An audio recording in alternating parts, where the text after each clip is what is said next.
What is it that gives your life a sense of meaning and purpose? Because once you find that, it puts you in your power place. See, if you know what your life work is, I encourage you to start working on it. If you can't do it all at one time, do just a little bit of it. And if you don't know what it is that you showed up to do, if you don't know why you're here, I encourage you to find out what your purpose is here. What is the meaning of your life? What will be different? Have you ever asked yourself that question? I've done that. I remember coming from a friend of mine's funeral, and I was reflecting on how much time I had left. And I went for a walk in a park thinking about this guy whose life was so promising. And I mean, he wasn't an old guy. He was quite young, in fact. And I thought about all of the things that he said he was going to do, and he never got a chance to do those things. And I started thinking about my own life and how much time I had left to do the things that I would like to do. And at that time, I wasn't sure what my life purpose was, what my life's work was. I wasn't sure about it at that time. And I thought about it quite a lot. I had some idea, but I wasn't convinced. That I don't think I felt worthy. I didn't believe that it could be me to do this kind of work that I'm doing right now. And I say to you that if you begin to take a conscious effort to find out what it is that you're supposed to do, I say that it can literally save your life. I guarantee you, whatever it is you want to do in life, you'll be able to do. You will be able to accomplish whatever you want to, academically, financially, relationally, whatever. And then once you find out what you want, spend the rest of your natural life waking up and going after it. What makes you a leader is you investing belief and loving and caring about people. Any one of you in this moment could decide you're going to lead, because leadership is instilling something in someone that they don't see in themselves. Loving on them, believing them, seeing their giftedness. All of you, I don't care if you're loud or quiet, big here or small here, you could be a leader. The bottom line is you need to decide you want to lead. Interesting Bible phrase that says, if you keep knocking, you'll find open doors. Good phrase to jot down. If you keep knocking, you'll find open doors. Doors of opportunity. Doors of a chance to meet someone. Doors open for association. Doors open to find someone special. Doors open to find a unique business colleague. If you keep knocking, the phrase says, doors of opportunity are open to those who continually knock. Only those who knock deserve to find an opening. But the promise is, if you continually knock, you'll find doors of opportunity.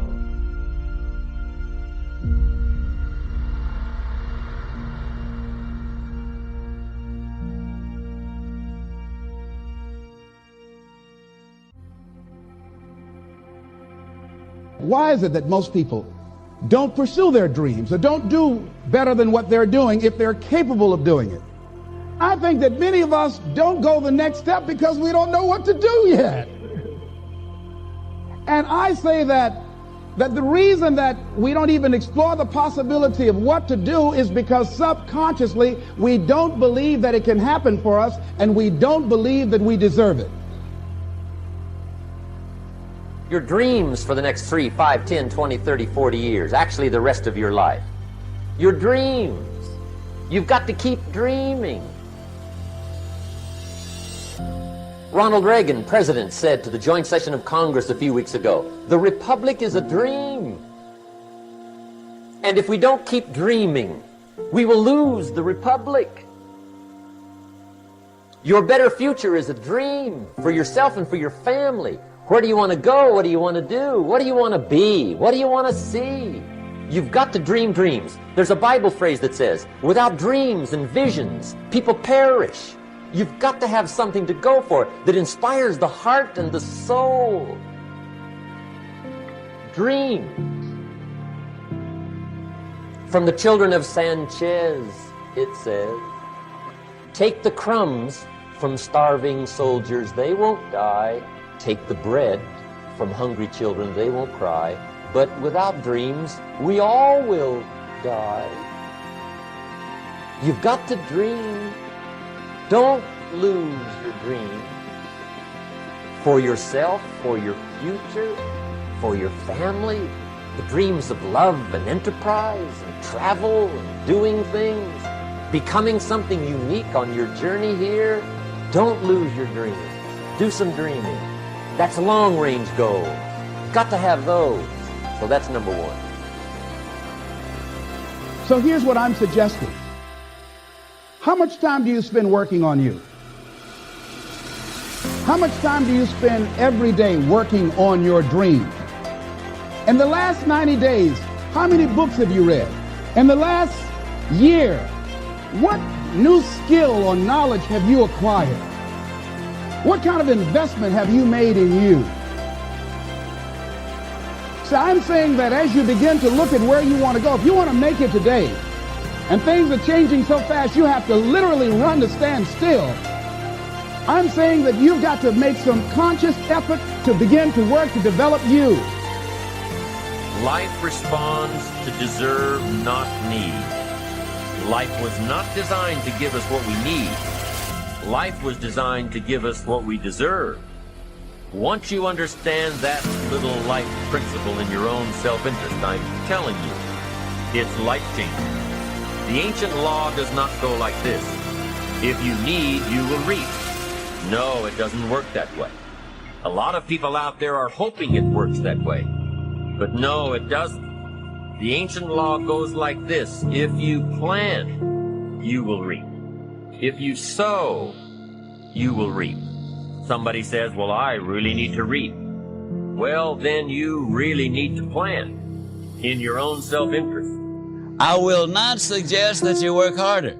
As a matter of fact, by the time we get through, you will probably end up working less. But when you're on the job, you will be on the job. You will be working infinitely more effectively when you work in this manner. And you will have that balance of life. We say it so many times in so many different ways.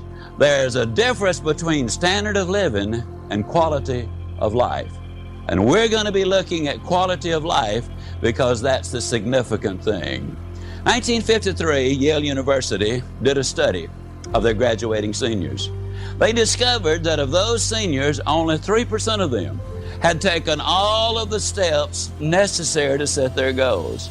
That is, they had identified exactly what they wanted and written it down. They had spelled out why they wanted to reach these goals.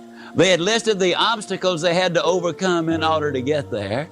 They had identified the people, the groups, and the organizations they needed to work with in order to get there. They had identified what they needed to know to reach that goal. They had developed a plan of action to reach that goal. And finally, they were able to put the date on it as to when they expected to get there. Only 3% of the graduating seniors had taken all of those steps. An additional 10% had taken 5 of those steps, but 87% of them, beyond identifying that they wanted to be a doctor or a professor or an attorney or whatever, really had not done that much towards goal setting. Now, please understand, everybody has goals. One of your goals, for example, if you're in your car listening to this recording, one of your goals was to listen to this recording. Everybody has goals. But we want to get a little more involved in that. We really want to get involved so that we know exactly what we're doing and why we're doing it, and we can get much better results. Your own self-interest needs to be educated in how to plan, how to do it so everybody wins, because life doesn't respond to need. You can't go to the soil and say, I need a crop. The soil just smiles at you. And here's what the soil says. Don't bring me your need, bring me some seed. Bring me some effort. Bring me some discipline. Bring me some interest. Bring me some service. Bring me these things, and I'll return to you multiplied by 2 times, 5 times, 10 times. You can't come with need. You've got to come with seed.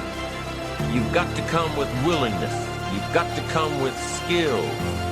You've got to be willing to learn, willing to change, willing to grow, willing to put yourself out, willing to stand up to the bad weather, willing to pull out the weeds, willing to nurture.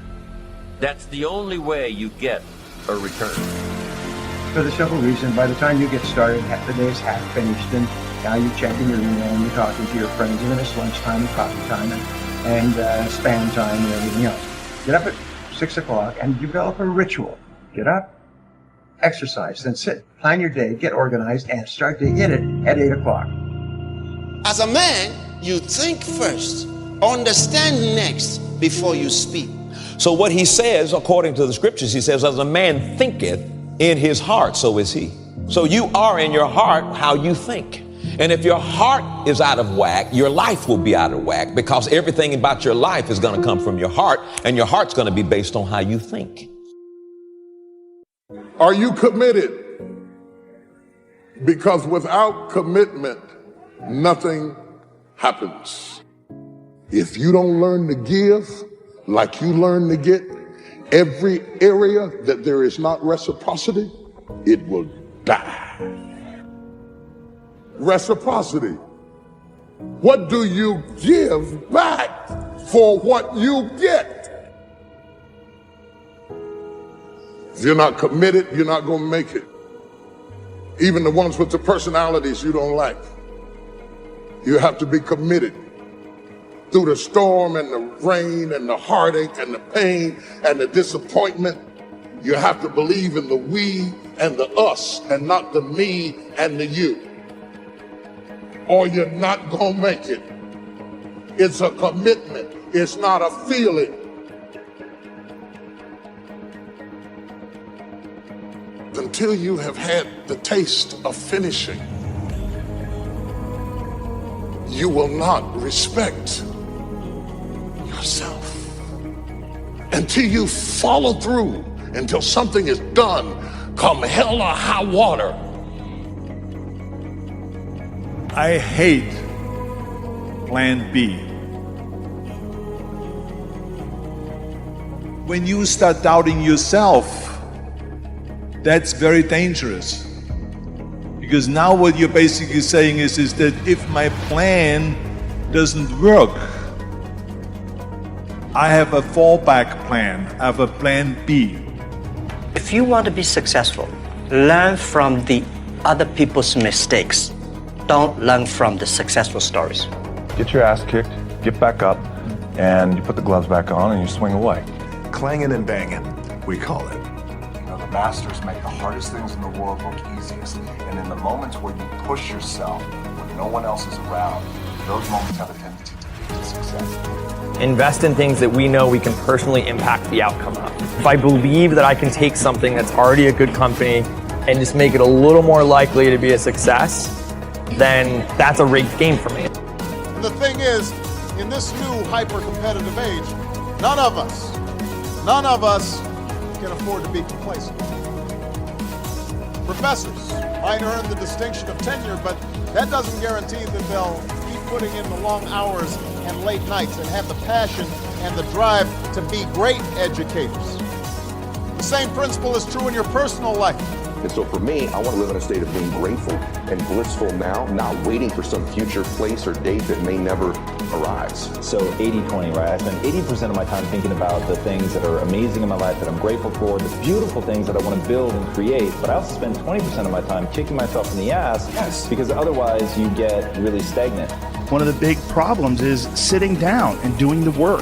Pressfield talks about that in the most concise and beautiful way. And he labels it like an enemy. He calls it resistance, you know, and that you have to sit down, you have to overcome resistance, and that the pro goes to work. And it doesn't matter if you're sick, doesn't matter if you have kids, you're a pro and you go to work. And it puts it in your head that this is what I do. And you have pride in that. This sympathetic nervous system of fight or flight, and you're fighting. It gives you this charge of energy, and you're already at a disadvantage, but you're still there. You can feed into that and tap into that for a lot of power. But if you look at it, well, I'm broken, man. I'm not going to make it. But if you look at it as, man, I'm broken and I'm still here. And I'm fighting and I'm going to find a way to get through this. When things start to suck really, really bad, we got to go. We got to run. because I have no other place to go. It gives you a lot of power.